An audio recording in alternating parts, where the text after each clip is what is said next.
Hello and welcome to the Expert Lounge podcast by India Ratings and Research.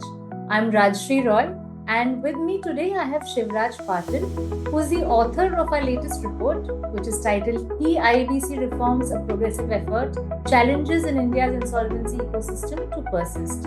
Thanks for joining, Shivraj. Let's get right into it. So, your report highlights the recent changes and proposed reforms under the IBC, or the Insolvency and Bankruptcy Code. Can you take us through these reforms?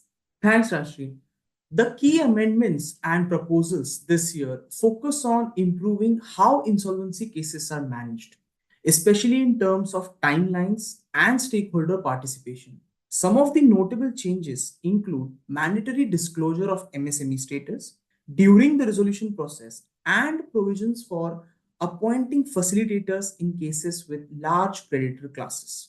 These aim to simplify the compliance and bring more transparency.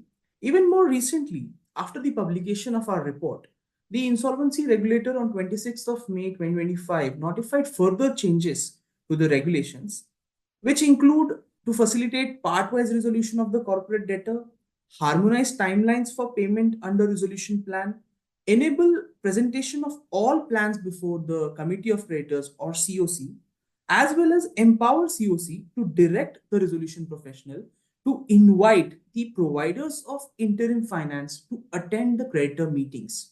The amended provisions are expected to streamline and improve the process.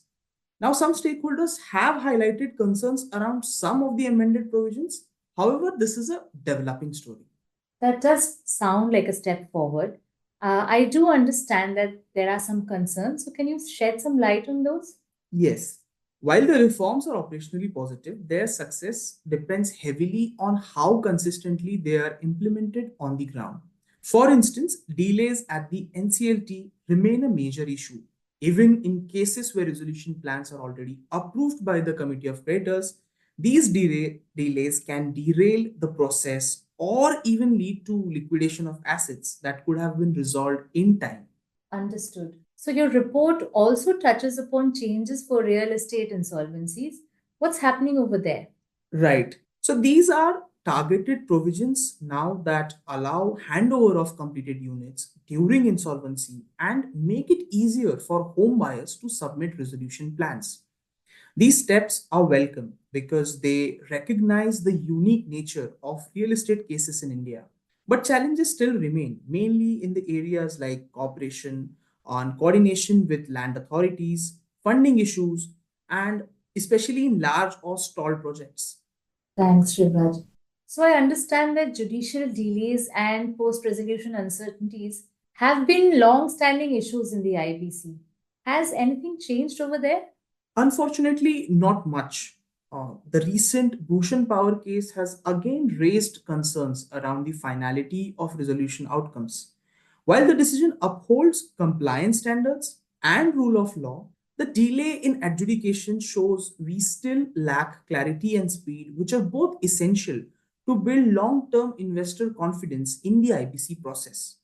Okay. And now looking ahead, do you feel that these reforms prepare the IBC framework and enable it to handle the future challenges, like maybe in the startup insolvencies or even in tech driven businesses?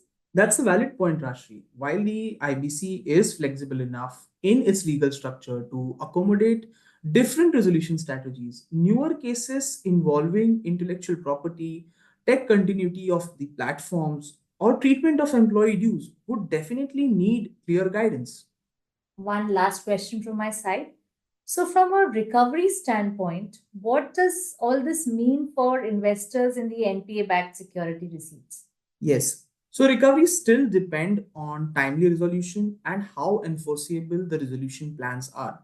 What we have seen is that recoveries are stronger within 1 or 2 years in cases where there's a alignment between stakeholders and minimal litigation. But delays and disputes continue to affect outcomes. So the success of all these reforms will really depend on execution and judicial clarity moving forward. Thank you, Shivraj. This has been very insightful. And this also brings us to the end of today's episode.